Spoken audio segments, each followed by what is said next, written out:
Oh man, welcome y'all. What's going on? We got, what is this? I just said it. Episode 28. How you doing, Kevin? I'm well. Good. How are you? I'm doing well.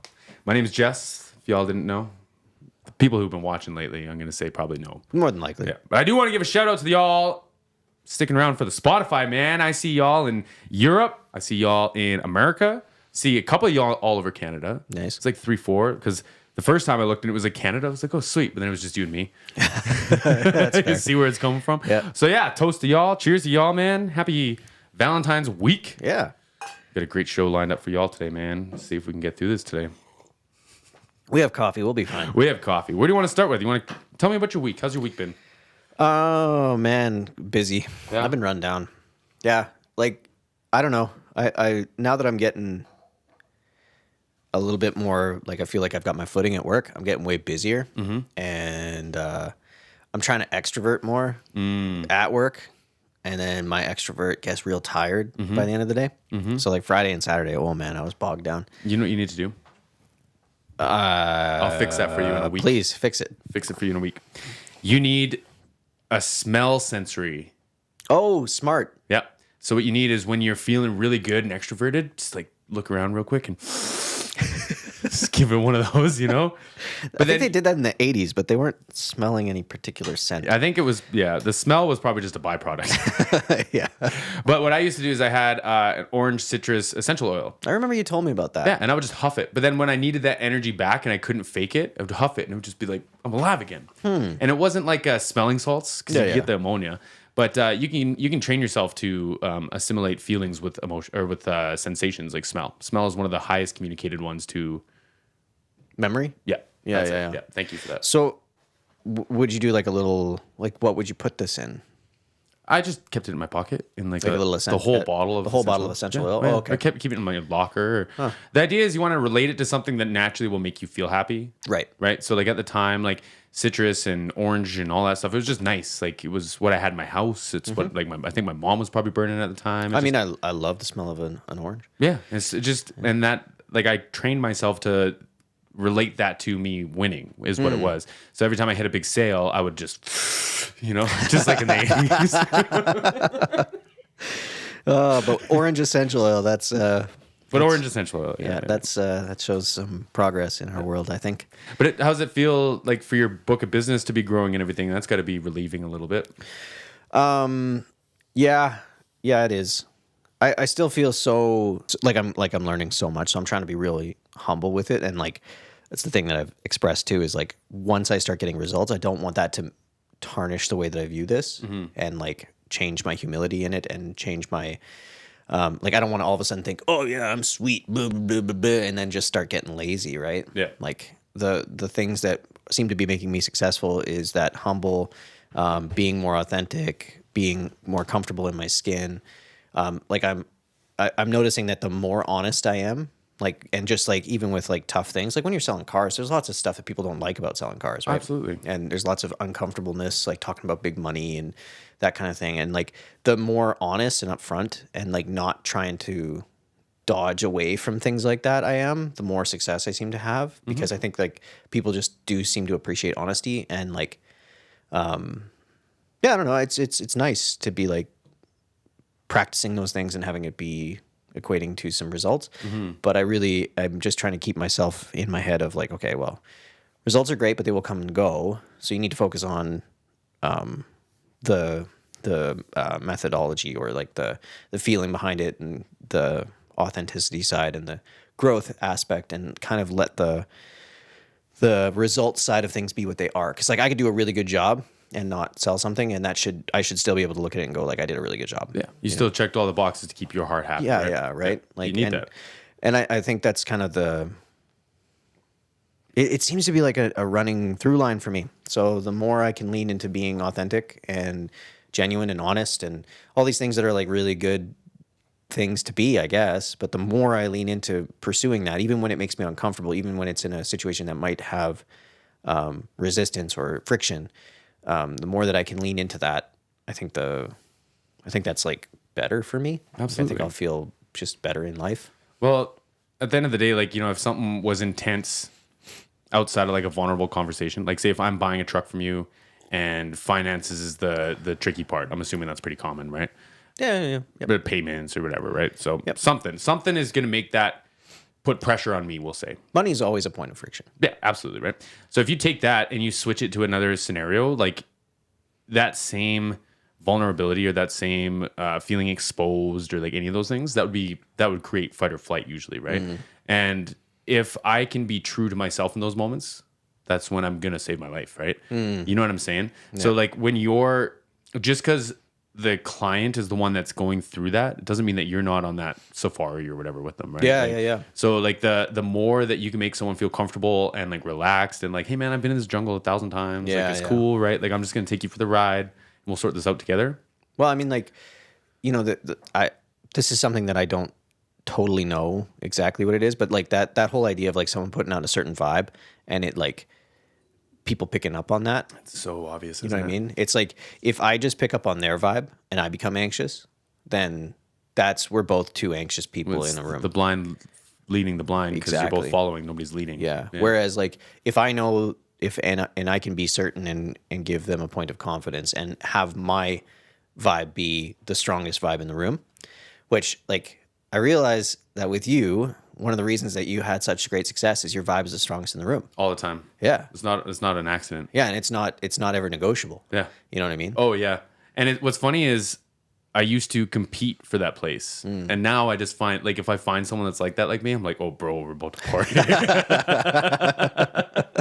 Because it used to be like you're stealing my thunder. Yeah. But now it's like great, like have the thunder. Yeah, and your thunder, my thunder, sweet. Yeah, we got a storm now, right? Yeah. Well, but that's like healthy, right? Yeah. And back to that idea of like competition and competence. It's like when you know you're competent in an area, the only competition that's happening is are you being you best? Well, like you understand what you're saying is like I am competent in being Jesse. I'm really good at being me. You know what I mean? And it takes a lot to steer me off that path. I have faults or like triggers, maybe we'll even say that'll like kick me off road. Sure. Right? Like we've been playing Wii Sports lately. Nice. Or not Wii Sports, we've been playing on the Wii Mario Kart. Oh yeah. That I'll demolish brought me back to like 13-year-old Jesse. I'm swearing, I'm throwing things, I'm standing up off the couch. And like in that case, it's fun, but that's just one of those things where I'm like, oh, I'm not being like today me anymore, right? And I do notice things like that. But yeah, I'm very competent at being me. Is something that I've like tried to exercise for a long time. Well, it's funny too, because like, you know, being the age that I am, and like now I can look at people and kind of admire authenticity. You know what I mean? Right? It's nice, but it also shows me like, wow, I struggled with that. You know what I mean? Was it because you weren't authentic? Yeah. Well, and I thought that being authentic would be bad. I thought that I had to shape. You know what I mean? Yeah. Like, when I was growing up, people. I was big into people pleasing when I was younger, and I mean, still, I struggle with that. But it's interesting to see like actual physical representation of like, oh, being more authentic equals better, and like I'm literally having to like retrain my brain away from the idea that being authentic is dangerous somehow. I gotcha. You know what I mean? Yeah, I gotcha. Because like that was the way that I looked at it, if I'm honest. Well, like. It sounds like you were trying to find someone that people would grab onto and hang out with for like whatever reason, and you probably didn't trust. And this is my language here. I'm just discovering this. You probably didn't trust that people would like you just for you. Yes. Right. And there is a part to that though, because you have to communicate with people in ways that they understand. It's just like being willing to say, like, I don't look at things as like pandering for me to have a good conversation if I'm changing the way I'm communicating to have the good conversation. Because to me, the words aren't what's important. It's the conversation that's important. And some people might view that in some situations as like a pandering or like a selling out or not being yourself. Like you hear about that lots with podcasts and stuff. But it's like, no, like I'm trying to be me the best I can and make sure that people are digesting it. Because I understand the vehicle that it's in, right? I'm not just going to come on here and just start wilding out just because. Because that's not me. Well, and like the way that I equate it to is like, say you go to another country that doesn't speak English and you go and you just start talking to people in English and you go, why don't you understand me? Yeah. Why is it, this is your what's fault. going on? Yeah, you should figure this out. I'm going to keep doing what I'm doing. No, it's like if you want to communicate, there's 2 points of communication, right? Speaking the other person's language in a way that they can understand you is a huge part of communication. And so like I think I agree with you personally. It's one of those like, I'm not trying to change me and be inauthentic, but I am trying to have me understood. You know what I mean? Because I'm not going to try and speak in a vacuum. And I'm not going to talk to a wall. So I better communicate in a way that I can be listened to. Otherwise, I'm a hermit. And people will choose when they don't want to listen. Fair. And then that's also up to you to know, like, when, like, okay, all right, we're not even communicating. See you later, right? But Yeah, I see nothing wrong. Like, if you're comfortable with yourself, man, like, it's fine to make in the moment decisions to connect more if that's what your priority is, or whatever, right? Yeah. And like, I don't know. I think I'm having more fun now being me. Good. You know what I mean? You should. It's like You're a fun dude, bro. I appreciate that. Yeah. That's hard for me to think that way because like in my head for a long time it was real serious. Like just always. Even though I could be outwardly fun, it was like, you know, alone in a room, real sad kind of thing was my what I retreated to. But now that I'm healthier in that regard, it makes my having fun outside of that way more fun. Oh, I actually get to enjoy it way more. Yeah. And like, again, if I can just keep paying compliment, when I got used to work alongside you, I got to see how much fun you'd have with people. And now I'm having that too. You know what I mean? I'm like getting to be jokey and like making it more of a vibe. Yeah. And I like that. Yeah, absolutely. It's a lot of fun. Yeah, man. And so even if it's like, oh, if I'm not going to be doing this forever, I'm cool with that. It's really helping me develop me. Yeah. You know? Well, like whatever job it is that you land on, like that's not your identity. Yeah. Per se. Yeah. You can be competent at it, like we've been talking about, but it doesn't make it who you are. So the better you are at your thing, you just got to plug into a job and just keep rolling. You just got to find a way to get back to being Kevin at that job, right? Yeah. So like any other job I've had to get, like when I was selling furniture, it was like, how quickly can I just be me again? You know what I mean? And that's important to land on. So this is something that like, you know, when I used to do the music stuff, I had a really easy time setting that down. Like way easier than I think I should. Setting what down? Doing music. Oh, like just letting go of doing music? Yeah. Yeah. I remember people would be like really confused as to how I was okay not playing. You know what I mean? And then I realized that like, I don't know, I moved into the tattoo thing and I think I got to be a little bit more ego-y there. Like kind of make it a bit more of my identity. But like for me, the making music or like at least for the gigging, like for hire thing, that wasn't me. I was a tool to be used. Oh, I know. So I really didn't have the same kind of like, oh, if only I could keep being me. Like I wasn't being me in that anyway. Yeah. You know what I mean? Yeah. Like I was a servant, which is fair. Yeah. Because, you know, I was serving the song or the music or whatever. But like, I don't think I really knew who I was in order to be me there. You know? Well, it's tough navigating this life. It's like me trying to find my voice 18 years into singing. Yeah. I still don't know what my singing voice sounds like. Oh, dude. You know what I mean? I'm like, further behind on that trip than you are. Well, it's just like, it's one of those things where it's like, it's either going to be a never ending journey or it's something that a guy's got to like either give focus to. But I still think it comes down to like, what is Kevin? And does that include a guitar in your hands at sometimes or not? And if it does, then great. You probably won't ever be able to put it down. And you probably won't be able to ever put it down to an extent. Yeah. It's just like, see, I'm seeing a big parallel in my life. I'm starting to see it like in just what we're talking about here. It's like Kevin doesn't trust who he is, we'll just say. Sure. And he's people pleasing with other people, and there's just like this alignment of the two going beside each other. Yeah, parallel. Yeah, it's like twin Kevin and regular Kevin. They just run beside each other. Yeah. But it's like, at what point did those two become the same person? Yeah. And I don't know if it ever did for a long time. Oh, dude, for forever. Like I didn't trust that other one. Yeah. You know, like I didn't think it would be okay.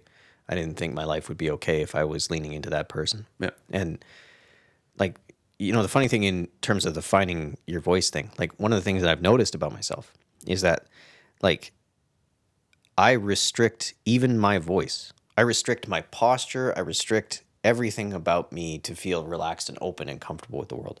And I really want to try and make a good effort over the next year of finding all of the places of where I have imposed restriction on whatever I view as Kevin reason. And just work on healing those aspects of me so I can just let that down. You know what I mean?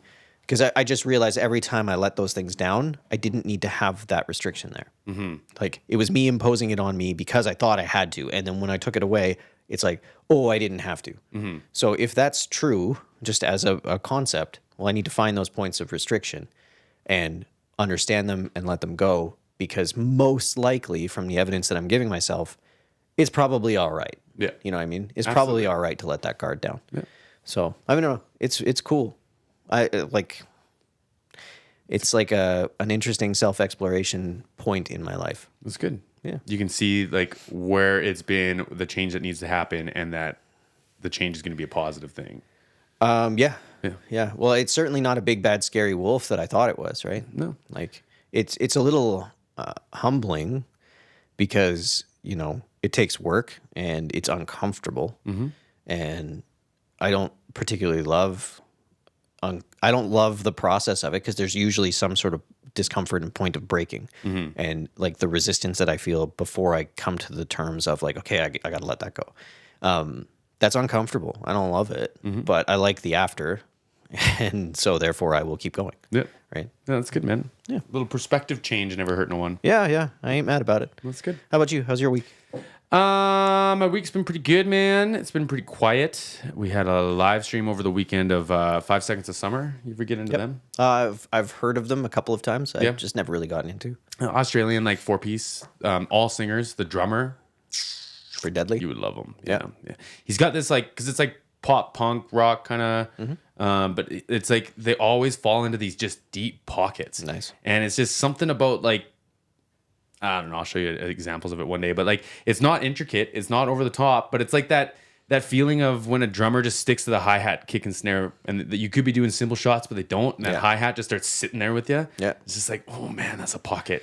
I mean, that's why funk was so good. They fall into those all the time, and it's so much fun. Yeah, like if you can just, I mean, it's kind of the same thing for even like rhythm guitar or bass or something like that. Sometimes like just hitting the strumming right. Just feels, you know what right. I mean? It could be super simple, but just hitting it right is just like so much better than being fancy and all over the place. Yeah. Like, yeah. It's just like that pocket, man. It's just beautiful. That's a great pivot, actually. I do want to go into the Grammys a little bit. Now, I'm not a Grammys aficionado. We don't even get it where I live. We can't even like watch it here. I'm sure I can watch it online, but there are a few things that I was really excited about in the bits that I did see. One, Miley Cyrus got all her fancy things. I think she won 2 or 3 Grammys. Wow. It was her first ones ever. Hold on. That's some claps up for her. Isn't that wild for how big she is and how many hits and things she's had? Yeah. Yeah. The clap's just going to keep going for a minute. Yeah, that's reasonable. But she also performed her hit Flowers. Yeah. You know that one, right? Yeah. And my God, that performance. It's been driving me nuts. She's got, that's 3 rounds of claps for 3 Grammys, whatever she got.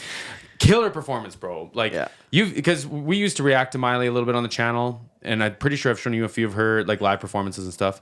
Band's all the same. They brought out a section of singers now. They've got 3 singers, 2 females and a male, I want to say. And then this time they had the string section, and they had keyboard players and like the whole thing. And then her just singing on top of this nice like kind of funk pattern, R&B kind of pattern, whatever. And she's got this new entertainer swag, bro, where it feels like she's like conducting like a small bar. So she's singing the hook, and she's going, "Why are you pretending that you don't know this song?" Back into the hook. And I'm like, oh shit, we got a performer here, right? Yeah. And then she says, I didn't want to leave you, but I had to. I didn't want to fight, but we did. It's just like, I haven't seen that kind of attention to a big, huge, giant room in a minute. And like, she's been doing it now. She did it for a New Year's party and for this one that I've seen it. And it's like, I could get behind that energy. Commanding the space. Yeah. That's, I mean, what do you think it takes to get there? Like, obviously, she's done it a long time. I'm sure time in general and comfort is a thing. I think that, do you think it's practiced? No, I don't. I think what it is it's a comfort with herself. I think it's what you're talking about. Like, she's probably been like Miley, or like even call it like Hannah Montana and then Miley Cyrus. And like, if you that's got to be a tough thing to break out of later in life. Well, even just like I know that that's like the childhood star and like the show and everything like that. But if we just take like say performer Miley versus regular Miley, I think it took her a while to be like, it's okay for me to just be me. Yeah. And probably it took a while for her to figure out who me was, right? Yeah. Well, and like she had to come out of like being Billy Cyrus's daughter too. Yeah. Like that's a big shadow. Which is, I'm not going to do that. Apparently, there's some intense energy going on there. We're not going to talk about that. Yeah. Okay. Yeah. But her performance was great. She was like inspired to pay homage to Tina Turner. Came out with like this wicked dress and the big blown out hair. Yep. And then they ended Flowers with like a rendition of Rolling on the River. Oh man. Oh yeah. What a wicked song. Yeah. And like they obviously left it in like the pattern of Flowers. So like the right. It was like a little different, but a freaking pop, bro. So it bumped up to that rolling. Yeah, basically. And they're like doing the like hands and oh man. And then back into Flowers. They didn't actually do the actual rolling part, but okay. Yeah. But yeah, it was fire, man. Nice. Fire, yeah. I saw that performance and I saw Dua Lipa perform. Or her performance. I didn't see her perform.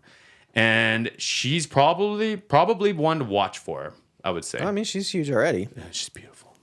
Well, that doesn't hurt, but goddamn. But the earlier videos that I watched, even just like from a couple years ago, and like her choreo and like her dancing and all that stuff, to now, huge change. And I should almost show you after because like it made my heart pound a couple times, like the shit they were doing.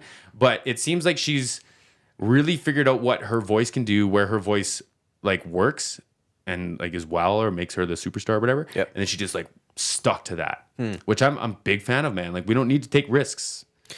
You know what I mean? So I remember hearing this thing. I can't remember who said it.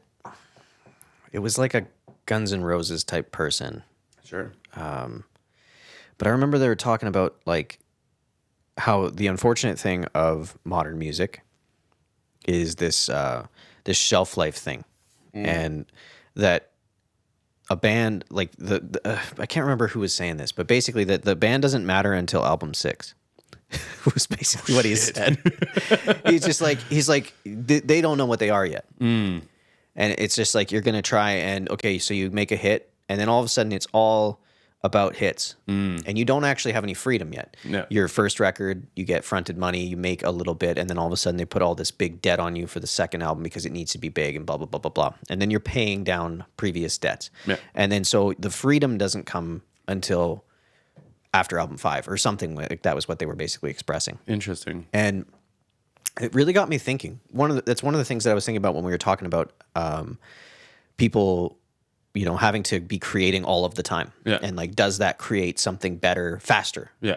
And, you know, like when you can only write and record one album at a time, like, so take it with like, Coldplay would be a great example of this, right? Like you got all these records of Coldplay, XY, and then Scientist and all this stuff. And then all of a sudden they had this like 2 albums tossed away and then Viva La Vida. And Viva La Vida was a massive change. Huge change. Like a massive sonically, change. The whole production of it was different. And they're just like overall competence as writers and all this stuff. And it's like, if you do the math on that, yeah, it's like album 6 or 7 of them doing the process. And then it kind of got me thinking like, man, is that like a real thing? Like where it's just this like, you need to get somebody so good at their craft. So this is bringing me back to the Dua Lipa thing. Like, okay, so is she going through the paces of this thing to eventually find out what the real version of her is? Taylor Swift's done that, obviously. And Miley's it took Taylor done a few that. records to do that too. Miley, it took a bunch of records to do. Like, Well, and like Taylor walks around with an energy that very few humans get to have. yeah, man. Shout out to Taylor Swift. Hold on. What's going on? Play the clap. There you go. There it is. Album of the year, and I'm sure well decorated for a whole bunch of other ones. Oh, it's insane. But like, I watched her in this interview. She And seems like someone I want to hang out with. I don't know if I could understand her. Oh, I don't want to understand her. I want to go be in a room where she's like hanging out with me, and she's like, "Y'all, we just won 100 awards this year. We're here to throw down." Because she seems like she's a lot of fun. I can see it. Giving everyone But- standing ovations, no one else in the room standing up, and she's just up, just giving her like. I just, That's what I want, bro. but it's a vibe that I don't think few humans could relate to. I You don't know what want to mean? relate to it. I just want to witness it. Yeah, but I want to be able to understand her Okay. if I'm hanging out with her. You know what I mean? And I don't think I could. It's like if you know, me hanging out with Michael Jordan. I don't think I could understand him. And I think maybe he feels that way too. Like there's The just world doesn't understand me. disconnection from you could see it in that Last Dance thing with him talking about his teammates. His teammates didn't understand him. Oh yeah. And like it's a very isolated type of success. And I think she's at a level, she seems to be chill, but she's at a level of competence or like success and comfort that I don't think many people know how to possess or to be around. Well, and that's like the way that she demonstrates that is why I say that I want to be chill with Taylor Swift. Sure. Like, and it's outside of all the fame and success and all that stuff. And I'm sure that's what built her into the person she is. But every time I see her like on an award show or something, it's just like she has that like, none of y'all can fuck with me. Yeah, but that's what I mean. It's exciting. Though. It's like I'm watching this crowd going, Taylor Swift standing up celebrating these people. Why are you all sitting down? Because she has freedom. Well, yeah, but that's what I'm saying. If she's free to do this, how come y'all aren't free to do this? Well, I mean, I don't know if freedom is something that everybody just possesses naturally. Well, that's fine. You know what I mean? Like, I think she's built that freedom. I don't think she's had that her whole life. I think she's at a place where she changes economies depending on what she decides to do. Well, yeah. You know what I mean? That's a whole conversation we can have one day. It's just, it's a weight that I don't think I understand or am like anywhere near. Yeah. You know what I mean? Yeah. And it's intimidating, to be honest with you. Yeah, absolutely. And I think that, you know, I don't know. I find it fascinating. I just, when I heard her talk, I was like, oh man, like you have a view of this world that I don't think few humans get to possess. Yeah. And it's cool, but like intimidating. Yeah. Yeah, absolutely, man. And like someone who's so calculated and still has that artistic edge it's unbelievable. Can I ask another question? Always. What do you think it's like to be right like that? Like who is going to tell her she's wrong? I hope people do. But like she's right. Yeah, I know. Well, yeah, but the thing is she's right based on how many like keys to succession, right? Yeah, sure. Like the reps are the place where she's right now, Yeah. right? Like she's probably wasn't right at the beginning. But there was something that someone helped her be right in. Right? Well, and like, you know, like there's Max Martin's included and there's like producers and songwriters that have helped along the way.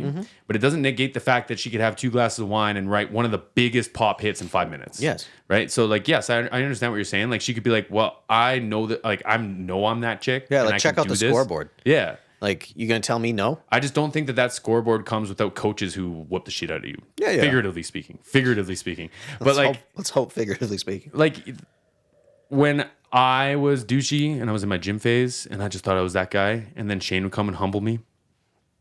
Sure. Yeah, I guess that's one of the nice things about as you get bigger. And I mean, I noticed that when I was around like the monster players in Nashville. Yeah. Is like the monsters were humble. And they don't give a fuck who you are. Yeah. And that's the thing. They might not be nobody either. Yeah. Right? It could just be some dude at this studio who's just like understands what's going on and he could care less who's standing in front of him. At the end of the day, he knows how to make a hit record. Yeah, yeah. And I think that she's probably either found people to be around that are like that, or she's like, I would demand it. Like, if I just have yes man around, man, you're just not going to hear from me anymore. Even like at the little place that I'm at.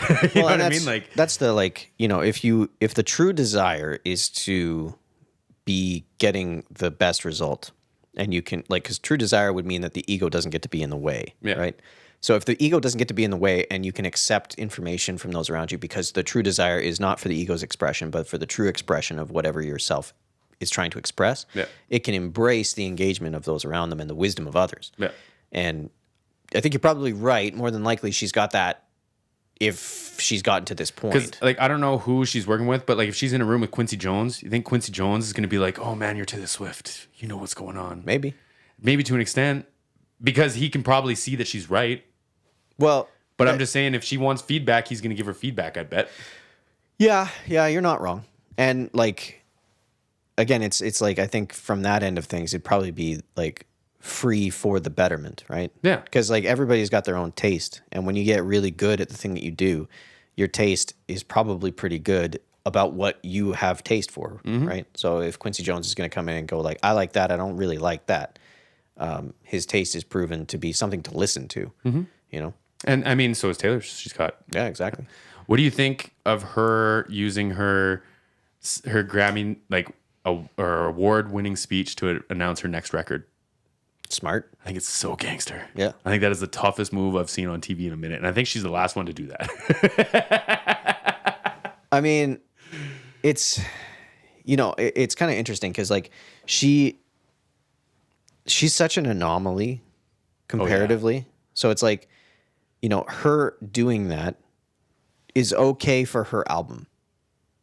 You know what I mean? It's going to do a little for her album. But do you know how much it would do for the Grammys? Way more.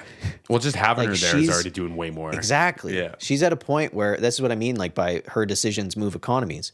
It's like whether or not the Grammys has a good year can be entirely as to whether or not Taylor Swift decides to announce a record. Yeah. You know what I mean? Or because Taylor Swift is just in attendance. See, the attendance I think will do more than whatever it is that Taylor says is a speech. I think what she's doing there is she's really setting the tone of like, these awards are cool, y'all, but they don't change anything. Miley touched on that too. She said, like, listen, like, she's like, I didn't expect this. I don't want this to sound bad, but like, she's like, this doesn't mean anything. Like, it's an affirmation. We're gonna move on. We're gonna keep doing stuff. Yeah. Like, I'm still gonna be me, right? Yeah.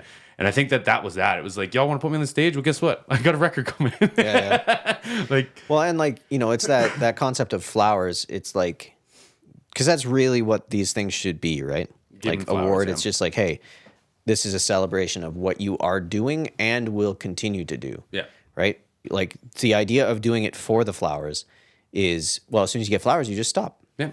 Right? Whereas like both of them are proving the idea of like, hey, sweet, thanks. I'm still going to keep doing the thing that I'm doing. They're not writing music for a Grammy, No. right? Well, I think I think there's It's a lot of that multiple- out there, but I think it's like a multitude of things. Like, because the head nod is important, in my opinion. what do you mean? Like, okay, so I'll equate this to the gym. Okay. So say you're in the gym and some dude is in there and all of a sudden he like squats 405. And then the other dudes in the gym look at him and go, That's important. like, So it's there- not going to change his 405, Yeah. right?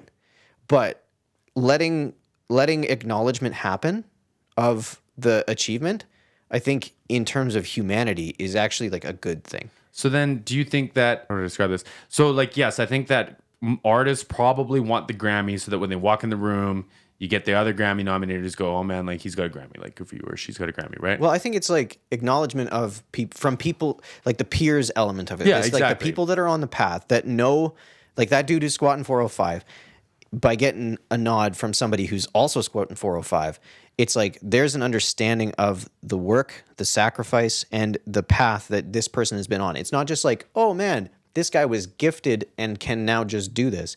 It's like he started at a plate and worked, right? And it's So- like this acknowledgement of the struggle, the path, the work, all the behind the scenes stuff that nobody else is going to understand. Most people are going to look at it and go like, she sold this many records and they're going to give her awards and all these things, this adulation. And I think the real head nod of it all, the flowers of it all, is like people that are through the struggle, recognizing others that are in the struggle. You know what I mean? And I think that is important because that's that same tone of like,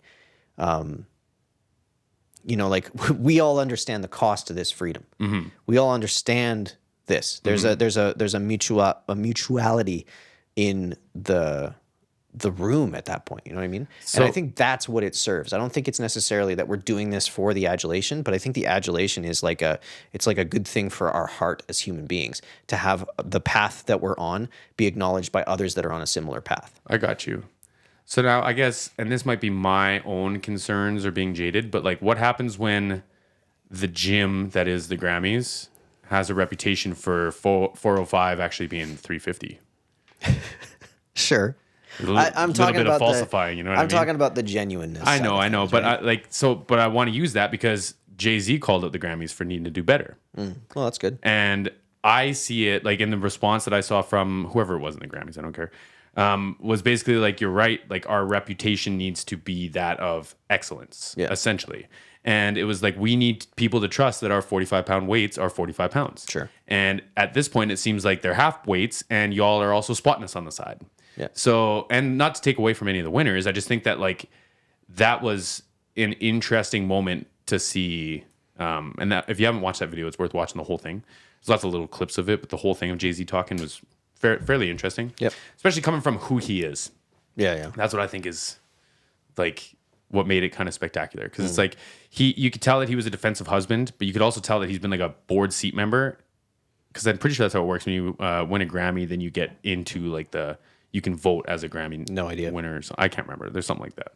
That Anyway, makes so sense. he's up there and he's given this speech and he's again being a husband, but he's also being like a leader in this, being like, I don't want to take, or my understanding of her, my like digesting of that situation was basically like, yeah, this is cool, man. Like y'all are doing this off your name, but you haven't polished the name in a long time, and you haven't like revised things to be how they are today. And y'all, like, that's on y'all. That's not on us, right? And I wouldn't be surprised if there's been years and years and years and years of people being like, I need that Grammy, I need that Grammy, I need those flowers. And it's like, now the extreme of it is like, for what? Mm-hmm. And I don't know. It was interesting to see.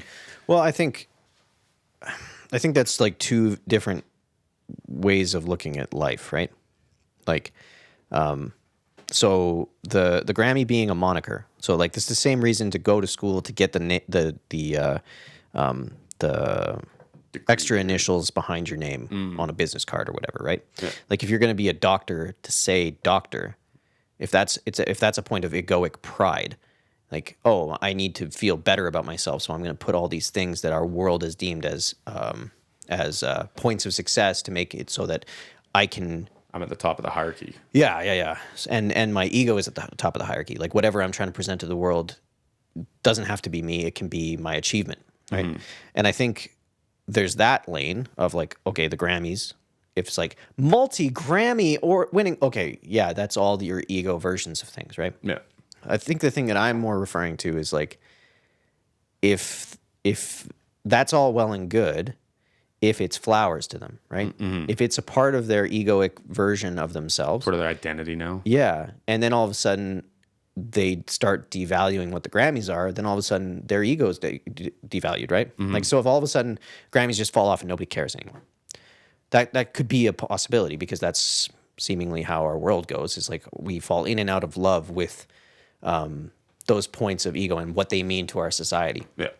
So if all of a sudden it's like, okay, Grammy is this thing and everybody's got this like high ego version of it, and then all of a sudden the music industry changes and goes, it's embarrassing to be a Grammy artist. Yeah. Right? Yeah. Then all of a sudden the ego gets destroyed because its placement of importance on itself is from an unhealthy way of viewing this whole engagement. Yeah. It's just kind of like, okay, so you want to be a doctor, and then all of a sudden the world goes, oh, we can't trust doctors. Yeah. It's like now all of a sudden it's a potential point of embarrassment, this thing that had fueled your ego previously. I got you. Whereas if it's, I want to help people, I want to be a doctor, and the moniker is kind of secondary.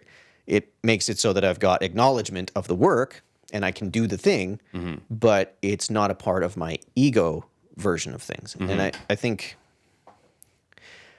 the thing that I'm trying to express is the idea that the Grammy can be a beautiful thing. Absolutely. And I think when you see a Miley or a Taylor Swift, or how seems to be like modern artists are viewing it, it's like, hey, this is dope, but I'm still doing the thing. Yeah. I didn't come here to get to this point and stop. Yeah.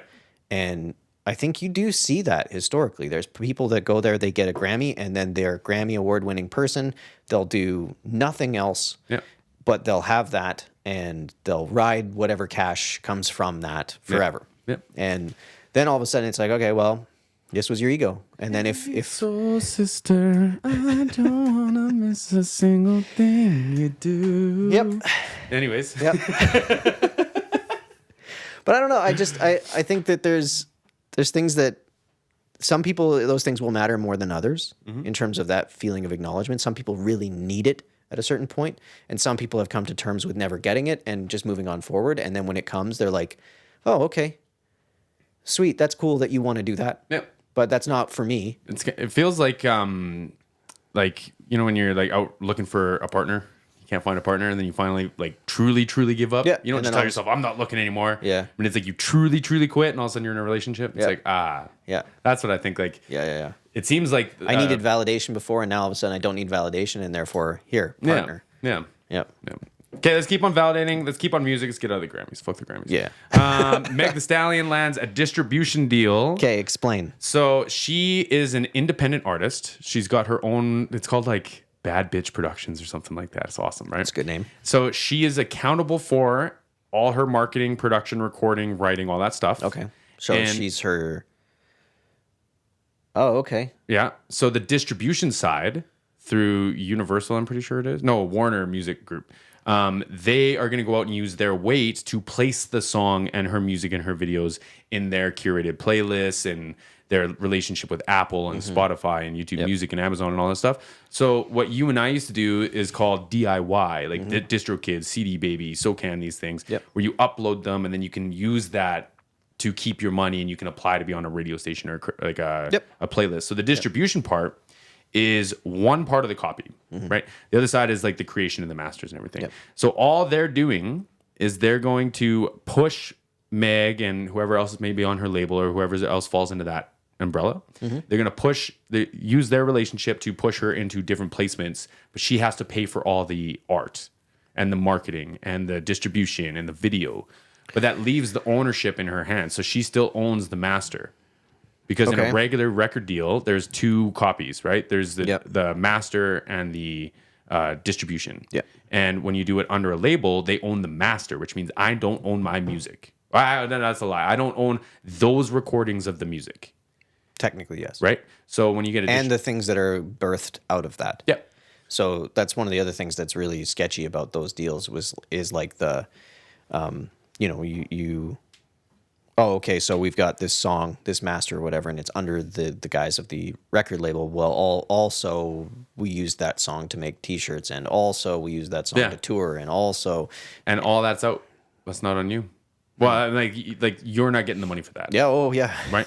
And so call it a 360 deal. So in her situation, she's independent. She's built herself up to a point where she's valuable enough that she just wants someone pushing her stuff around. She still is going to market it however she does. Yeah. And like you could just pay for that too. I guess people don't understand that necessarily. So like she doesn't have to sign a deal. She could pay Warner Music to do it. Yeah. But like having a deal is obvious. I'm assuming it's going to be the better way to run. Well, it makes it so they have more skin in the game, right? Yeah. Because like if you're paying somebody, you're not actually paying for results. You're paying for them to do their job, and the results can be kind of hit or miss because they're getting paid either way. Well, they could put it on you, or there's any other reasons why it might fail, right? Well, and I think like their potential profitability from signing her and making it so that they have the ability to make money the better that she does. Yeah. It's just investment, right? Like that's like they've invested in a business at that point. Yeah. Which I do want to give some applause. Come on now. Yeah, fair. I got to bring my little something over here to do the soundboard stuff. So the only thing that I kind of get, like, not that it's a negative, and I think it's probably pretty smart for her, and I think you're going to see a lot more of her in a lot more of things. Yeah. But like, I don't know. I find it weird that like she could probably just do that, and then she's not going to. Yeah. So like she could just make a company to do that. Yeah, but like think about the cost and the like building up those relationships and trying to like WMG's been in bed with, or not in bed, but they had deals with Disney and Amazon and all these people. They've been negotiating that forever and ever and ever, and they come with the weight of their whole, like all their artists, right? So like you already have hopefully a positive relationship. Sure. Right? Yeah, no, I get that. And like, if you watch kids movies, that's like another big one for them, right? Like if you watch like Sing or any of those movies where all of a sudden they've shoehorned in a bunch of their, like whoever the company is that made the movie, all of a sudden all their artists are on that. Yeah. And then they're getting residuals off of the sales and things like that. So that's another thing too, because that means that the label owns the masters. Otherwise, they're not going to pay a royalty on it. Yeah. Right. So if it's independent, I might be able to go to you and negotiate getting in a film, but that's going to be my own negotiations. That's going to be my own lawyers and teams doing that. That's on my side to do the marketing. Yeah. Unless part of the distribution covers like film and stuff like that. But which I would think it would. Most of it's just playlist curating, radio stations, interviews. Like it's just the leverage stuff. That's all it is. Yeah. You're it's classic middleman stuff, right? Yeah. It's like, I know this guy. You want me to introduce you to this guy? Okay, that's 10%. Yeah. Like just. You're just getting that part out of the way, right? It's technically the mob. That's what the mob used to do. Yep. But you know what's nice about that is with the way that the indie artists and like the availability of being able to create on your own, you can really do good for yourself before trying to.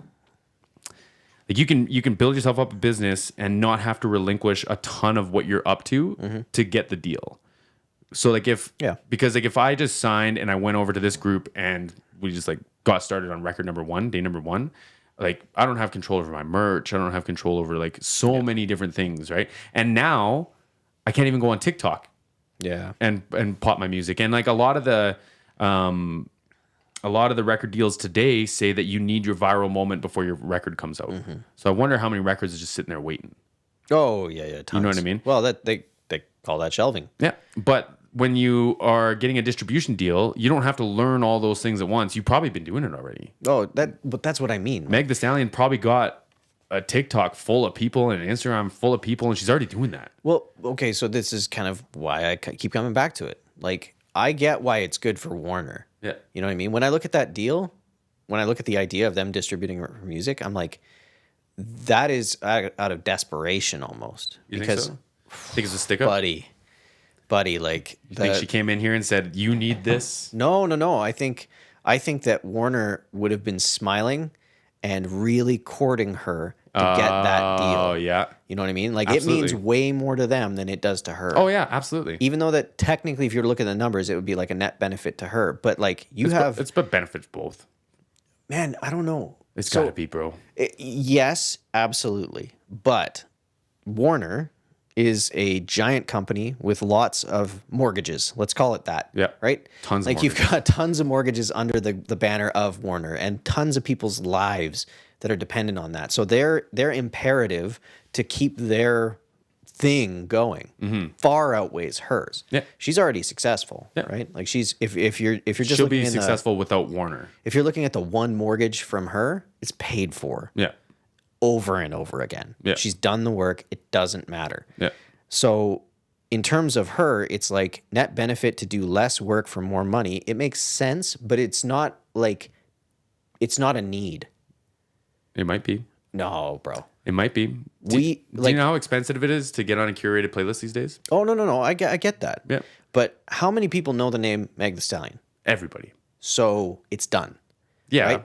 Like no matter what, if you send out one tweet, one TikTok, one thing, and she just asks her fans to give her money, she will get money. Like you've built your brand to a point where you are the success already, right? So like, but that Warner's success, technically trading on her. No, success. because that success is based on whatever it is going on behind the scenes of her paying these people and having this team and content creators. Totally. Just wait. And that doesn't end just because she's made it. That doesn't end. She still has to recreate all that ownership and all that production, all that revenue to keep that team going. And Warner's not helping with it. Yeah. Aside from now helping with streaming and getting her placed in more places where she can keep fueling that system. No, I completely agree. I'm just saying she's built it. Yeah. Right. They need her. To an extent, I agree, but I'm just saying I think they're both winning. Totally. I'm just trying to say in terms of like it could have been anyone. She would be fine. You know, like I just want to think of it in terms of attitude. Like if she's an unknown artist that's looking to get signed and they want like all of a sudden you're this person that's like, please invest in me so I can go and do the thing. Yeah. Right? It's a particular energy. I just think that she walks into that room and the board of people that she's meeting are going, please sign with us. You know what I mean? Okay. I think the energy has switched. And I think that's one of the things that I find cool about creators right now is you got this big company that we look at as Warner, right? They got all these ties and all these things and all these relationships and all this dream making. And I can almost guarantee that they are the ones sitting at the table going, oh God, please, we have so many mortgages to pay. We need this artist. This creator has way more weight right now than they have ever had. Okay, I like that. Because, like, realistically, if you had taken that same situation, you made it so all of a sudden she's applying for an artist deal and she has none of that groundwork built up. She's got potential. She's a good artist. She's got maybe a modest following. It's like the potential, right? So she's looking at the balance of the equation is almost entirely they have the power in that negotiation. Whereas she's now got the ability to market herself and build up her own brand to a point where they're looking at her going like, oh God, please. Mm-hmm. They might not want to show it on their face. Mm-hmm. They might be playing a real good game with it, but like they need that more than she needs them. You know, it's still a win-win, I think. You're hitting on something there that I think is really important. We're starting to see it in Lethbridge, the vodka distribution center. They're closing their bottling department, the whole bottling department, and they have to sell all their stuff down to Kentucky because it's the only place that anyone will buy it. So if you're a Warner, right? Yep. And you have all this like land and pieces and technology and investment, these mortgages into supporting artists. But now you're not signing artists anymore. Yeah. You have to find a way to make that machine work. Exactly. Right? And yeah, man, that could be a great way of doing it. Like you find an anchor, like someone who's on the way up, popping, got their own audience, got their thing going on. They don't need you, but they could benefit from. That's the big thing, right? Yeah. Okay, I see. Well, that's what I'm saying. Like it's less about like, okay, we've got low grade investment to potentially have high yield. Yeah. Right? Now it's like the investment's been done by the person. Yeah. So now we're going to try and get That's risky for both, I guess, too, eh? Completely. Yeah. Because like they could both walk away and be, I think Warner would be worse off if they walked away. Well, it would 'Cause, depend like, on what they the need to- headlines say about it, but yeah. Well, I just think that like those large companies back in the day when what you were giving to the artist was only going to be a lot if they had already given you a lot, Yeah. right? It's kind of like low grade investment, like or a ground floor investment in a business. It's like, oh, I'm going to give you 50 grand for 10%, sweet. Then all of a sudden, when we're getting a lot of money, you're getting a lot of money, Yeah. right? But we've only given you a little, Yeah. Whereas for them right now, they have all this investment into their current infrastructure that's been built off of things that are the old way of doing things. Yeah. And now all of a sudden, all the up and coming artists have been doing it outside of their control. Yep. Right. So now all of a sudden they're sitting there going like, "Damn, we need a piece of that pie." Okay, let's keep this. Let's keep this. But let's move into radio a little bit because you want to talk about death of radio. Oh, I mean, it's directly correlated to Right? this. You know what I'm talking about? So do you think that like just having those people in bed with you is going to start causing problems again? Which part? Like we get away from the record deals. Let's say that you and I are in a signed band and our contract just finally comes up. We don't resign. Now we're independent. We're doing everything ourselves. Yep. And say things are going really good for us. Yep. Like the Taylor Swift thing. Like she's rewriting her music. She's putting it out. Everyone loves it. It's doing well. It's doing amazing. And It's doing all right. so then say that she takes a distribution deal. And say the distribution deal ends up like just being extremely valuable. Sure. Like you know, maybe Taylor Swift would be a bad example of this, but maybe you and I are doing 10,000 streams. All of a sudden, we're doing 1 million. Sure. And it's all just a distribution deal. Do you think they're going to start trying to have their hands in the pot some more because they don't have things like modern radio and modern like ways of getting these artists out? Well, like, okay, so one of the things that's a big struggle right now is where's the money coming from, right? Like when you have, so we'll just come back to radio really quick. Why was radio a thing? I don't know. Advertisers. Broadcasting news, advertising. Yeah. Advertisers. Yeah. That's all that's paying them, right? Yeah. Like, okay, record labels might pay a little bit to incentivize people to put things on playlists and things like that because it works out for them because getting ears on their music, right? Yeah. But the thing that's actually fueling the radio station, and when you're selling ad space for a radio station, that's what's paying you. Yeah. Right? Absolutely. So one of the difficulties of that is like ad space, the way that we engage with advertisement in general has changed. Yeah. So it's less about that radio is such a bad thing, right? It's so like the business that I work for, we are not doing radio ads. I bet. Why would we do radio ads? Yeah. What are we getting for it? Almost nothing. Yeah. So Brand recognition is about where it ends today. pretty well. Yeah. And that's kind of like you can't measure the statistics super well. You can only get what the radio station is giving you, which is like, we have this many active listeners. Yeah. And these are the peak hours of things. But in terms of getting people to actually engage with your advertisement in a meaningful way, there's far better resources out there now. Yeah. So all of a sudden, you've got this radio lens, and the value of the minutes that you have that you can put your radio ad on has diminished conceptually, right? Like as an environment, the marketplace there, the value of it's less and less. Yeah. So why wouldn't you diversify and put more of your money elsewhere? Okay, so that's happening. There, all of a sudden, a radio station is just far less valuable as an inherent concept. So it naturally has to die. Yeah, I got you. Or it has to find a new way of paying for itself, Yeah. right? Because like getting people to listen is one thing, but the things that they're listening to remaining valuable, that's going to be the challenge, Interesting. Okay. right? So what's causing the death of radio? Is it independent artists doing their own thing, or is it radios being fucking shitty? Well, I mean, so both. Because hear me out on this. BEL, man, I want to give a shout out to all the small local radio stations in Canada right now getting railed, man. Yeah. Rolled over the coals. Like Yeah. BEL Media, man. I read somewhere that their radio station departments profited $2 billion last year. And they closed like 47 stations or 45 stations or something like that. And they bullied their way in. They came and they bought all these stations. And now they're saying, they're not profitable enough. We can't do this enough. Well, part of that is because of Canada. But no. So there's other parts to this, though. They've been clearing out journalists, been getting rid of journalists. When's the last time you found a good morning show that you actually want to listen to? Oh, never. Friends of mine are radio DJs, bro. Their 8-hour day has become like a 2-hour shift where they pre-record everything. Someone else snips it all up and they send you home for your $20 for the day. Yep. So there's no incentive to be a real good journalist or radio show host. So who is actually doing it? Well, and not to mention, if you want to be, so say you want to be a true journalist, right? Yeah. Do you think working for a media company is the way to do that? Well, no, because they're gonna try to censor everything you're freaking doing. Exactly. Like, but so it's an interesting idea, right? Because like, why did they censor? To keep advertisers happy, to keep it profitable. Yeah. And so the difficulty is that the whole methodology around advertising has changed. And then you see it move over to what they were doing with Facebook.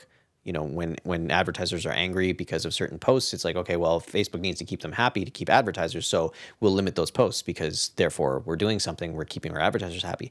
Because money is the thing that's going to fuel it all. Yeah. It's if you want to grow things, you need to have investment. And if advertising is the main source of investment for so many of these media ranges, and advertising is going to continually change, well, it's going to be a real challenge to keep those things running the way that we used to. Yeah, well, that's exactly it. The way that we used to. Yep.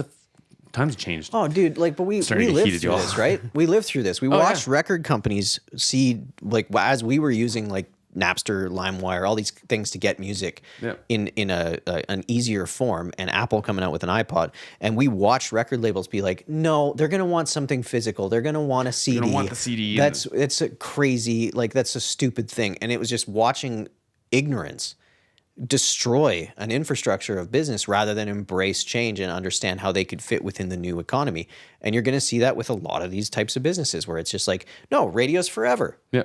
No, we have great revenue from advertisers. Yeah, exactly. I applied at a radio station, by the way. So I've got a lot of, I don't want to say inside details, but I've done a lot of research around some of the radio stations around here. Because I was applying for one out of Okotoks. Nice. And they have like 280 stations. See, like, technically, you would be a dope radio DJ. That's what I'm talking about. I know. And which you're technically making your own, like, we're making our own morning show right now. Yeah, seriously. We're hanging out and having coffee. And now the thing is there's no advertisers. So the idea being is that we're getting more support directly from the people that want to engage with the There content. are advertisers, but it's not my business model. I could care less. Like I will do enough to not get in trouble with advertisers, but I'm not going to be excited or plan my whole thing around it because I have no idea. I don't even know what ad it's going to be playing if you're watching because it's based on who's watching.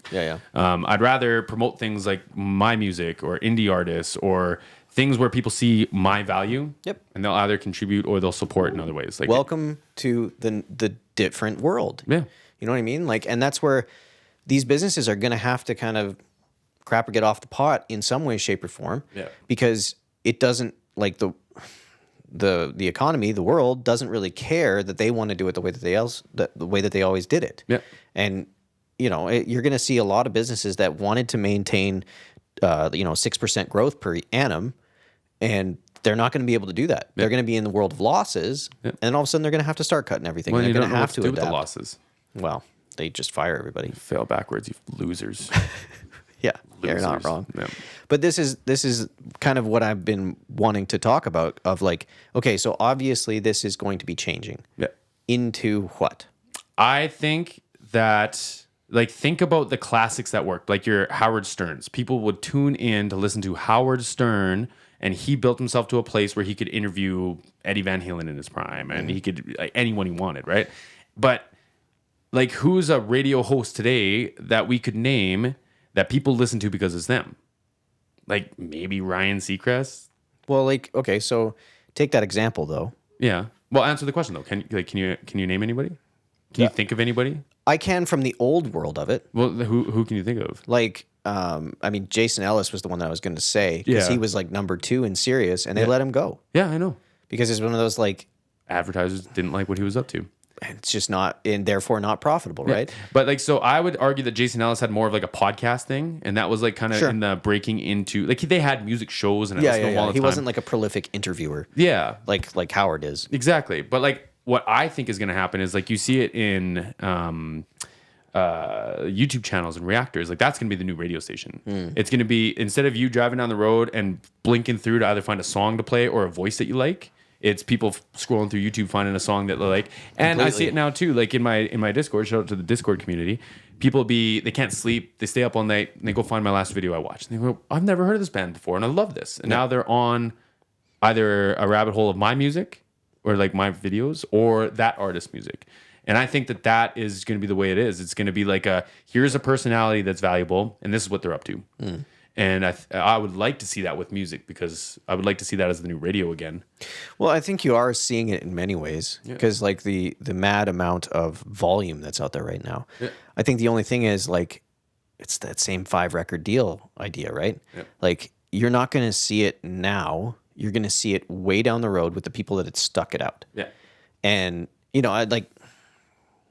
But how dope would that be if you and I sat here and we're like, yo, like we found this artist, we really like their production, they're indie all the way, and we put it on, we listen to it, and then a couple people vibe with it, and then like in 10 years it's like, or not even, like in 2-3 years, it's like, yo, these people are touring this, they've won 2 Grammys now, like that's what I want. I want like that experience, that personal relationship to be back. I don't want it to just be like, this place is open and save 20% on this, and like I'm so done with all the ads, so far away from it. Like it's, for me, like if, it's got to be getting back to like, here is a show, here is like a personality or a person that I like, and they're going to tell me a story through music throughout the night. And that's what I want. That's what I hope we get back to. Well, I think the platforms are understanding that is what people want, right? That's like, you know, YouTube offering YouTube Premium. Yeah. It's like, what's the one thing that gets eliminated? Yeah, ads. But it's the things that you don't want. Yeah.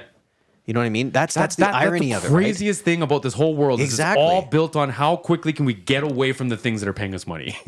Well, really? But if you think about it, so that being the idea, right? So it's like, okay, so you can pay more to have no ads, which means advertisements are the thing that nobody wants. Yep. So we live in a world that most economies are fueled by the idea that we need to engage with these things that we don't want because they view it as, oh, we're going to get money from it after the fact. Yeah. Right. And I either it becomes advertisers get so good with the algorithms and things like that, you actually only get shown things that you legitimately want. And it engages with you in like a deep psychological way that like fits your exact needs at the time, which we're getting closer and closer to. Absolutely.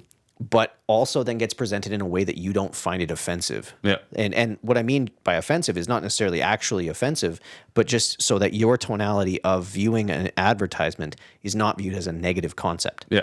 Then maybe, okay, advertisements could be viewed as fine. Yeah. Right? But for right now, it's like, hey, we all know we don't like this. I think that there's like a new kind of advertisement coming too. Like I should probably do a video on like, if you like this room, this is what it is. Mm-hmm. And if you buy all the stuff, then I'll make $2-3 off of it. And well, they do that for like, you know, you can do that with Instagram posts, I think. Yeah, you can take products in and stuff where it's like, oh, okay, within this photo, there's this is where you can buy That's what Instagram was first started for, it was a shopping thing, and they were going to hire influencers to wear, like, hey, I'm a model, here is my pick of the day, you can find this shirt here, these pants there, and these shoes here, this is everything I'm wearing. Okay. That's what Instagram was first started for. And I wish it was like that still. Yeah, fair. Because, like, how often, you know, like, I'll pull up Miles Kennedy and he's wearing a dope shirt. I just want to tap on it and just know, what is that shirt? Well, I'm sure there'll be an AI version of that. Yeah. You know what I mean? Some sort of app that connects all those things. You can just save the photo and upload it on Google, and it's a reverse image search, and it just pulls it up for you. Or just like... It's insane. Or we think it, and all of a sudden another window pops up with the store. Yeah, seriously. Like, do you want to purchase it? This is your size. The Apple Vision. Seriously though. Can you imagine? This one will fit, this one won't. Can you imagine if the Apple Vision gave you an Amazon store like an IKEA? Oh, I'm sure it does. So you're just like walking in like the outside, and you're just like, oh, I do need 500 rolls of shitty toilet paper. Well, I hope better toilet paper. Yeah, 2 or 3 ply at least.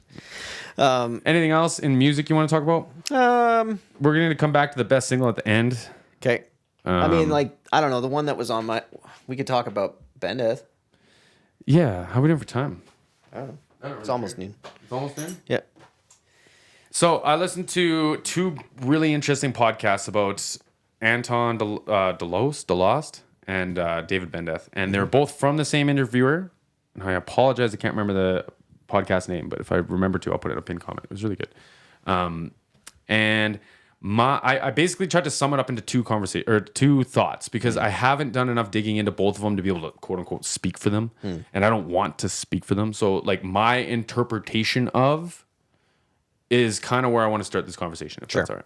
So Anton, actually no, Bendeth says he wants the most out of the performance in the record.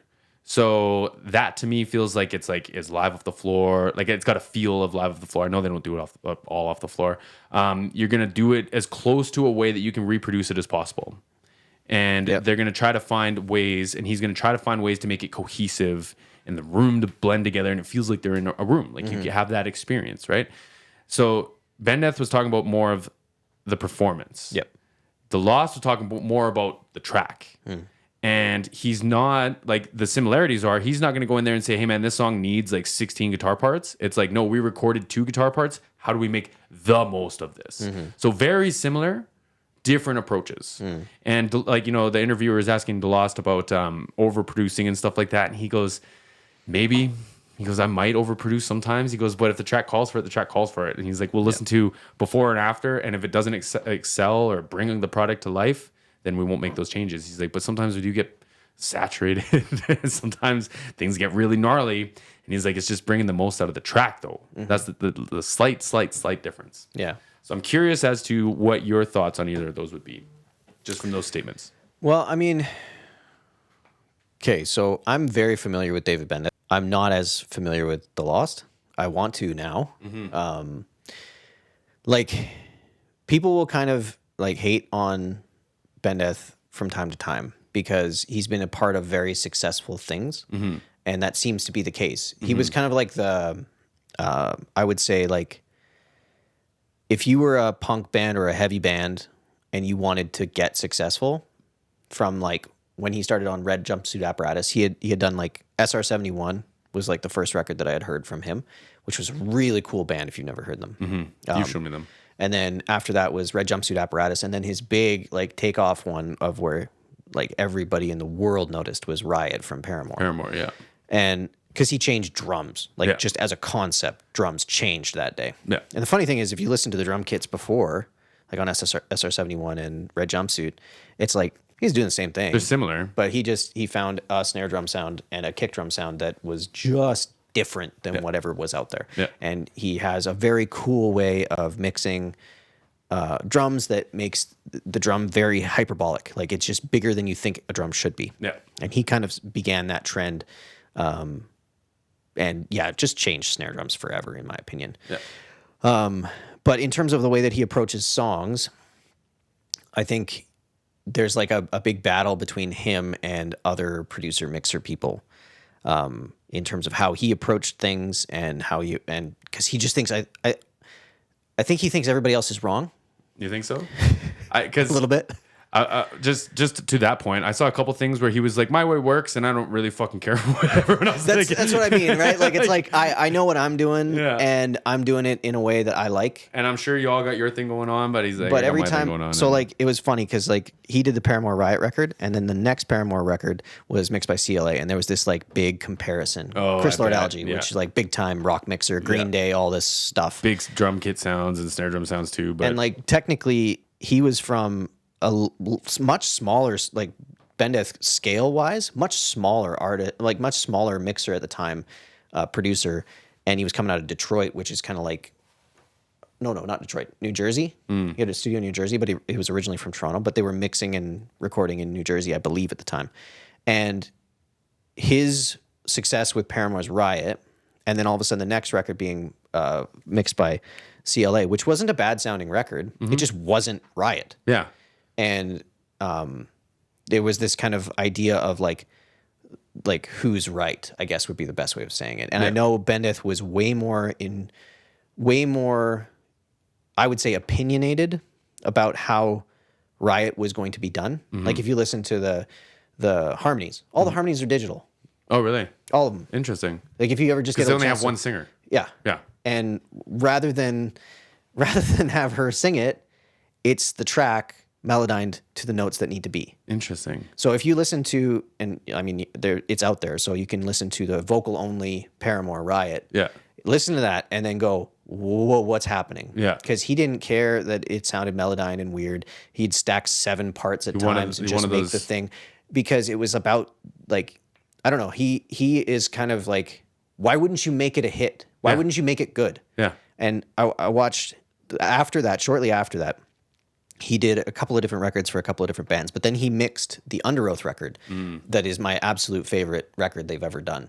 And it was very controversial because they had this pop mixer, right? And they were this like grungy band that like were, you know, it's a different vibe. And they felt like they would get kind of laughed out of the world that they were in if they went with Pop Guy, because he was into Breaking Benjamins and stuff at that time and was like getting real successful. And I watched the documentary, The Making of, and his thing, they were having this argument with the band and Bendeth, and the drummer was on Bendeth's side because he, you know, wanted big drums. Well, yeah, he wanted big drums, obviously. But the thing that he said to them, he was just like, he's like, why don't you try writing one hit? Oh, shit. And I was like, oh man, because they were arguing that their music is great. Yeah. And he was just like, yeah, totally. But like, why wouldn't you just write one? Yeah. Because like this idea of like, let people in, like make it so that people can hear it. Yeah. And yeah, you like your raw thing, and you know, he had said like, these are the guys that rather than take showers, they would want to go bathe in the river. Yeah. And it's like, he's like, that's all well and good. I get it. But like, make one. Yeah. And then pay to do all the rest of it. Yeah. And so for him, it was like this very pragmatic thing of like, why don't we make you successful? Yeah. And I don't disagree with how he goes about it personally, because I think it's presenting the art in a way that is like pretty dope, in my opinion. I think he's a great producer. Digestible, right? Digestible, and like, but I don't think it sacrifices what the band is. Like nobody listens to Paramore and goes like, man, they really sold out. Yeah. You know what I mean? Riot wasn't a sellout record. No, absolutely not. Breaking Benjamins wasn't a sellout record, but like they're not viewed that way conceptually. Set the bar for something though. Yeah. Yeah. And so for me, it's like, I don't think he thinks of what he does as overproducing at all. I think it's like I think it's Bendething or something. Like this is like, well, why wouldn't we do this? Why wouldn't we make it big? Why wouldn't we like swing for the hills? I don't know. Well, and like, you know, you start thinking about what it takes to make that snare drum sound the way that snare drum sounds. And it has to have elements of the quote unquote live room or whatever. You have to make it big enough to give it room to be that big. Well, like the interesting thing about Bendeth, now understanding a little bit more of what he does, yes, he will sample each individual drum so he can bump them up. Yeah. And like if you listen to the records, like you can hear the raw drums, and then there's the hyped up sample on top of the thing to push it forward, and you can hear him pull that in and out. And it's just from making it so that like as guitars get louder, basses get louder, vocals get louder, you need the thing to be able to still do the thing that it's supposed to do, right? So Crack like if and the keep world, time or whatever. if the world gets louder, well, everything needs to get a little bit louder. Yeah. And you know, if there's certain things that if you need to boost some top end from a snare drum and the guy's playing the hi-hat, well, guess what? You're not boosting snare drum anymore, you're boosting hi-hat. Yeah. And it's just the physical restriction of the instrument itself being microphone placements, things like that. You can get it to a certain point, and he'll do records like that. Like you can hear it with the SR-71 one. Like you can hear that he's just mixed drums. But like you need to take that production to push it over the top to bring it to where it is now. Because otherwise, I think that one of the worst concepts to me would be to create something to get lost. Yeah, like why would you? Well, because I need to. Because I need to bathe in the river. Yeah. And it's like, I want to make it so that it's kind of like what we were talking about, speaking the right language, right? Yeah. Like I want to make something that expresses me in a way that can be understood. I don't want to just make it for me. I know Rick Rubin says that that's the important part, but it's like, if it doesn't matter how it sounds because you just did it, well then it's not expression anymore. That's speaking to your care for your art though, if you fall down that side. Like, because like, back to our Taylor Swift analogy earlier, if she writes something that she likes, she probably just trusts that the world is going to like it. So instead of trying to do that came from experience, right? Yeah, Because you think like if her third record failed massively, do you think that like she wouldn't have changed something? she might have made changes, but like those changes, I don't know what they are. Yeah. You know what I mean? So like, I don't know how or why I pivoted over to this for a second, but like I think that like she's probably built herself into a place where it's like, okay, I can make decisions and I can trust myself so that it can be digested like this, and hopefully your team is following along suit in that. They see the vision and everything. Yeah, too, they're not trying to cut that out of the knees. Kind of Yeah, because like it has to be a personal expression. It's just like same with like Rick Rubin you just brought up. Like you think anyone's going to question him? Like the same way that we were describing earlier. I think most people would be afraid to. Yeah. He has the vibe of somebody that would welcome it. Oh, for sure. You know. But like when he But at says the same something, time, I think he would also be happy to say no, you're wrong. Yeah. You know, like, Or he would have a trick like on the bass where it doesn't actually have a switch or something, and like yeah. But anyways, or the knob that you turn that's connected to nothing. to nothing. Yeah. Well, I mean, I think like just hearing what you had said between the two, I think their approaches are different, but I think their concept of making sure that it's right The project is right still. Yeah. and not really caring about how the world perceives that. You know what I mean? Like that was what Delost said. He said, like, sometimes like I'll mix something, I'll find something, I'll lean into it, and I'll bring it to the band and be like, tell me if you like this or not. Yeah. And sometimes it's like the first time they've heard it this way. And he's like, I don't want to change the whole track, but like it might be like a saturated thing or like an envelope squeeze or something that they never planned or whatever, right? Well, and like, you know, it's kind of like a concept that I used to hear a lot, which, you know, people that are new to mixing, they mix with their eyes. So it's like something has to look right. Yeah. And then the people that have been doing it for a long time, usually the guys that worked on surfaces rather than actually in a computer, because there's less to look at. They're less concerned about whether or not it looks right as to more if it sounds right. Yeah. And I think the concept of like, if it sounds right, because like, okay, so say you get this artist and you're working with them, and then an interviewer asks, well, how do you feel? Do you feel like you're overproducing? That to me feels like a mixing from visual type comment. Yeah.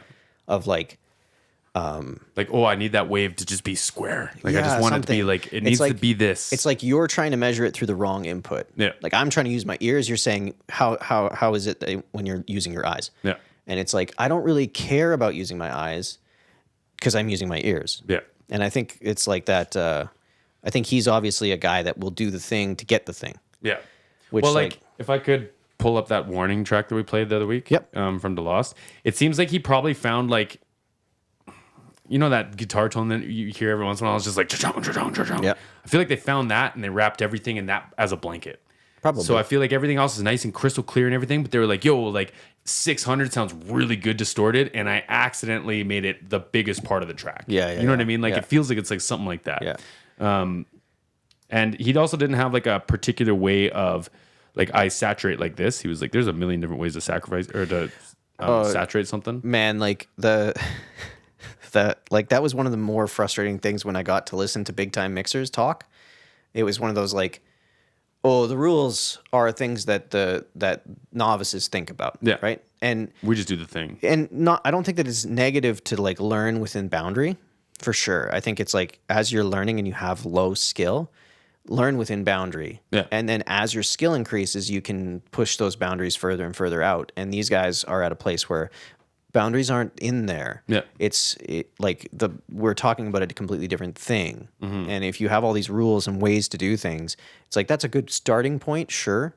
But when you're good, you don't really need the bumpers on the bowling alley. Yeah. Right. And you can throw the curveball and you can do the thing like just for fun, right? Yeah, You exactly. understand And it. it's like it doesn't really matter how you got there. It doesn't really matter as long as the thing landed. Yeah. As long as you hit the strike or whatever it is. For real.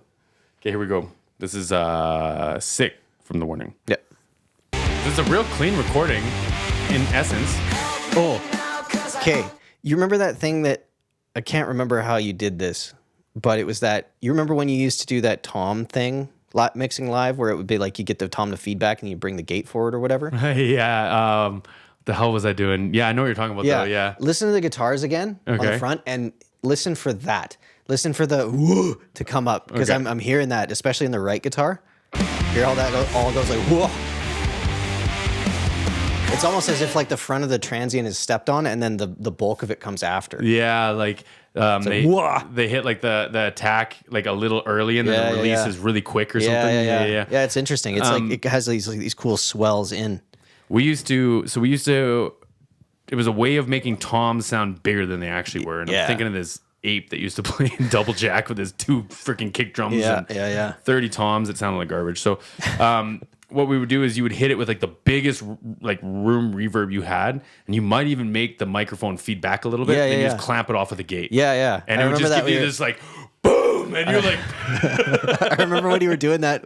I can't remember. I think it was at the gate at the time, and it was just like you were getting that thing to feed back, and it was just like, this sounds awful. And then all of a sudden you just clamp the gate back, and it was massive. And I was like, all of a sudden, okay, I get it. So you're going to like basically let that thing kind of almost explode and then take it off. Yeah, I'm just going to make it shut off like awesome. after the fact. But that was like, it was just like, that's similar to what I think is going on here. It's just like they found like a warm blanket in the frequencies and just wrapped the whole thing and saturated it and distorted it and all the shit, right? Yeah. Because like there's no extra guitar parts. There's that doo-doo-doo, doo-doo-doo. It's all distorted, and I think that's just, I think it's a guitar or a keyboard just to fill out that like that high mid or mid high, I guess. But I think that's all that is. But outside of that, man, it sounds like they're just pushing things in places that probably sounded really good. Like the cone of the guitar cabinet sounded really good right there, so we just boosted the shit out of that. Well, and the bass is doing a lot. Oh yeah, like the bass is a lot of that warmth. Yeah, because like the guitar part's almost like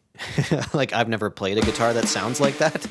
You know what I mean? Not yet. It's almost like it's almost like a different instrument almost, even though I know it's played the same. But I'm gonna try to play a one that Bendeth mixed here. I believe he did this thing she ever sang, and he's making Danny right now sound like she's working for everything. Yeah. Like them high notes, like that sounded like it was effort. Yeah. But that's that performance, I think. Like I think he's trying to bring that out because it's like this was a live take, y'all. Like she sang in this microphone for real, and I want y'all to appreciate that. Yeah. Like that's what it feels like versus. And I'm not trying to say one is better than the other or anything like that. There's none of that going on. Oh, it's just different flavors, right? Yeah. Like this is back to more. This is the other one that we listened to from the warning before. See, the bass and the snare drum are... It's interesting, too, because it's like he's going kind of more of a classic way of approaching the vocal rather than making the singular vocal massive. Yeah. Like, when he needs to step it up, it's this doubler effect. Yeah. And, like... It's interesting, right? Yeah. Which, I mean, like, then it can take up less space, technically. Yeah. I mean, 2 schools of thought, obviously. I think for me, I'm such a old school David Bendeth guy that it's hard for me to not like that leave that more. Yeah. Because like I hear what he's doing, but I think the production element of this is really, really clever. I still think that Bendeth, the record feels like it's a band. Yeah. Whereas this one feels like it's musicians. Yeah. Okay. And I don't mean that as a dig. Yep. I mean that like it might even be like a leap forward to some people or whatever. It's just like the Bendeth one to me feels like that's what I'm gonna get when I hear you on a stage. Yeah, like a rock record. Like, yeah. And because like when I like, and there are people in the warning crowd that didn't like the sound of more and didn't like Sick as much, or maybe they weren't used to it or whatever. And I did like it, but the transition from the record to the live is like whoa. It is a huge change. And whereas like with Paramore, when I watch them live, I'm like, it's Paramore. Oh, dude, you know like what I mean? that live concert that they did after, the more Riot Part 2, or I can't remember whatever it's called. they called it, But that was like exactly what you're talking about, where it's just like, they had this record, and then here's the live, and it was like, oh, okay. Yeah. The drummer's still smacking everything. Just beating the shit out of everything. Everybody's doing their thing, and like she's killing it, and just like it was one of those like, oh, okay, yeah. This is almost direct translation. Yeah. Which like the funny thing is like they view David Bendeth as like a heavily producing type guy, but like if you're able to do that, where it's like, hey, this is the band, and hey, here's the band. Mm-hmm. That's really cool to me. Yeah. Like that's the irony of why he wanted to work with Under Oath is because he liked. He said he used to go to concerts because he likes going to concerts, and he went to go see Under Oath, and he saw Aaron Gillespie, and he's like, oh, he's a pretty good drummer. And he watched them over the years, different shows. And then he was like, eventually Aaron was getting really good. And I was like, man, this guy's pretty good. And then he approached Aaron about doing a project. And it was one of those like, oh, he is invested in the performer. Yeah. You know what I mean? It's Yeah. like, oh man, this is dope. I It would is a love to make performance. this. I would love to give people a translation of this. Yeah. You know what I mean? And Yeah. I don't think that's necessarily how records are approached that often, right? Like where the producers invest in what the artist is, and rather than like the record label goes, okay, here's your list of producers, artists. who you you pick. want. You pick the one that you want to approach, and Yeah. blah blah blah blah blah. But it was just a neat idea of like, oh, he's expressing something that he digs. You know what I mean? Like, oh, I like this, and here it is. Mm-hmm. And I like that idea. Yeah. It's just like, oh, cool. Yeah. And I'm not saying that that maybe Delost does the exact same thing. Yeah. I don't know. Yeah. Like from the interview that I watched of him, man, he seemed like a very humble dude. He's from Toronto. He's mixing out of LA now. He didn't name any artists that, like, when he mentioned the 2 singles that he did with them, I'm assuming that it was The Warning. It could have been another one too. I can't remember who it was. But nonetheless, like at the end of the day, fabulous sounding records, different styles, different approaches. And I think I can't say one is better than the other. Like I don't have that kind of investment when it comes to producing. I have what I like and what I try to chase. But I'm not gonna lie, man. If I knew how to get those Delost tones, I might like that too. I'm sure I could sort it out. I've been working on it, but For me, the only thing that I wish, like, because I'm just very particular when it comes to the drums things, and like his drums sound really nice. who Delost? Yeah. Yeah. And like, Saturated. but also like pretty, Oh yeah. which like for me, I kind of want it to sound silly heavy.